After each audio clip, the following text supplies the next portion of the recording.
So, I hope you found that helpful, that crash course on the 7 Years' War. I think it really is an important conflict to understand the repercussions of, more than needing to understand all the nitty gritty of it. And I think that the crash course did a good job of doing that.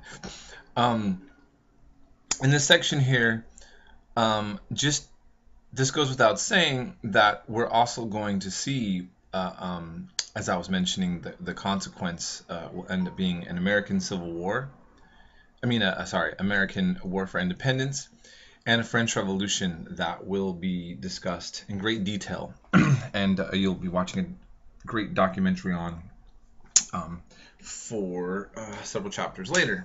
And then I'll be talking about Haiti as well. Now, the Atlantic economy, exchange of commercial goods and slaves. So we're talking about agricultural products. First, I want to just talk about this. Sugar, tobacco, cotton, rice, cacao, coffee. These are all things that we take for granted, right? This is the Starbucks life. This is the, we all are wearing cotton, rice, dishes, super burrito, chocolate, and tobacco products, especially. Tobacco products not as much now, but especially in the past, it was majorly being used, and even now it's still a major product. And so, what are the consequences of that? It's basically our culture, and you almost take it for granted that dessert should have cake and coffee, or pie and coffee, ice cream. Again, all these things using of sugar, and you saw in the textbook it kind of discussing that section, and I hope you realize it also that unfortunately there's a dark side to the legacy of getting the production of these things into our lives at the expense of others. But now of course everybody gets to enjoy a cup of coffee, right? And so again, it was interesting as it was discussing how tobacco and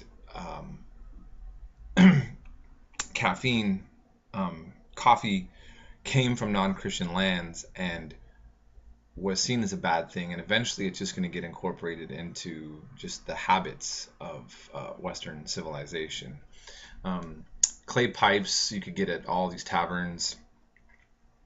There's several in Columbiatown in California, by the way. I shouldn't say several. If you dig in the dirt, it doesn't take long to find clay pipes. At the bar, you'd have a long stem. You would buy a clay pipe, you'd snap off the part that someone smoked before, and you'd smoke it with a pint. This was, again, part of what we brought into our culture that we take for granted now. Now, the slave trade. We all know that slavery has been a part of this legacy.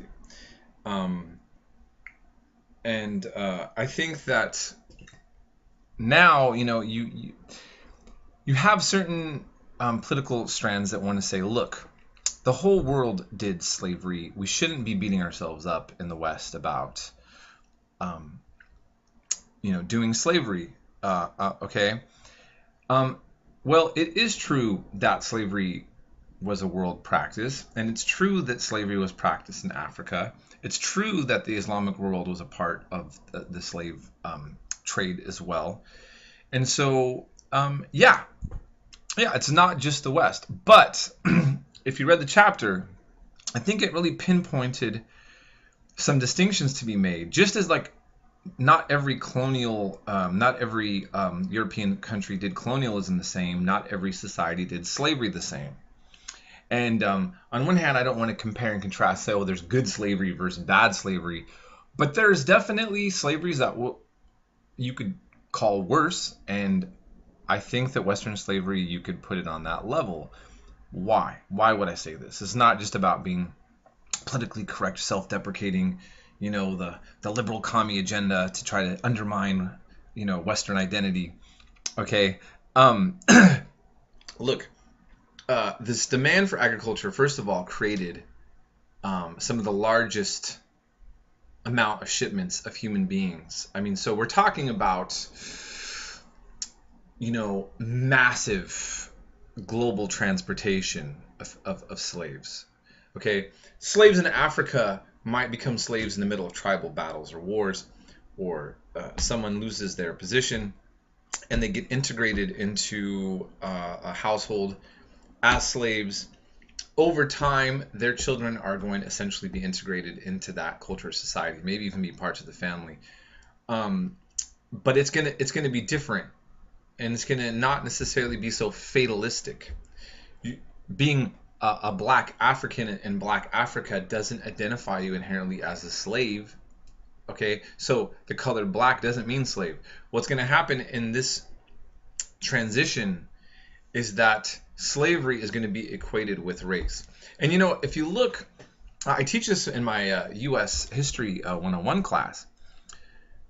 Southern intellects, even prior to the U.S. Civil War, they made very sophisticated arguments. Sophisticated meaning they thought through what they wanted to say about slavery. And they said, first of all, there's no contradiction between slavery and democracy, because Greece and Rome were slaveholding societies, and they had slaves, and they came up with the idea of a democratic republic. So there's no contradiction between the notion of a democratic republic and slavery. They're right on that, unfortunately. So that's a complicated aspect we need not take for granted when we hear the term democracy. Now, Thomas Jefferson in his notes to Virginia pointed out that in these societies, these were of a similar race, and that slaves could be integrated into society as a whole, like I just said. But then he tries to basically say, but the black African's different, and they could never really mix with us. They could never do well on their own. And so what he does is he makes a wedge between the old worldview of slavery and a new modern one, which is to say that non-white Europeans are incapable of being integrated. This is not really what slavery was saying before in a majority of world cultures, okay?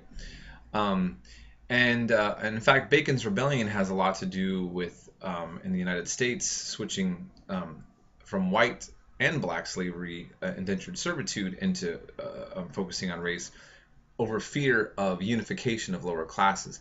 That might went over your head. Take a look at Bacon's Rebellion if you get a chance, if you want to look into this further.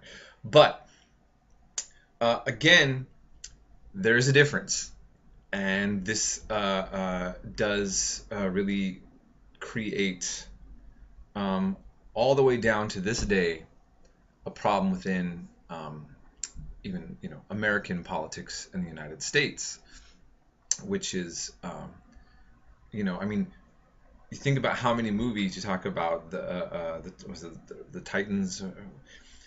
There's so many American films about using sports or something about discrimination in the past, and then finally black Americans get to be seen as equal. Obama gets elected as the first non-white president, and now everybody's accusing each other of racism. Well, why? Because racism is a legacy. It's already been embedded in the system. It's not like African Americans now bringing up racism are reinventing anything. It's never really left, okay? And and it hasn't left in being resolved. My daughter has friends, and she's been there, and the parents use the N-word with all seriousness. I hate to break this news to people here, but this is not a resolved issue, and so anyhow, I just wanted to point that out. Okay, so here's in the art world, there's a depiction of dying slaves. The other aspect of this is that, look at these numbers. You see the increase. Okay, we're talking about 12 million people put in servitude. Not everybody in the West thought it was okay. That's the other thing. So sometimes I hear this, and all due respect to our founding fathers, people say, well, Jefferson was a man of his times. Washington was a man of his times. Well, weren't the abolitionists, the people who were against slavery at that time, also people of their times, right? It wasn't as if nobody was questioning the morality of slavery. And so I want to kind of touch on that a little bit. I'm going to move on to the next lecture, kind of covering this in a little bit more detail.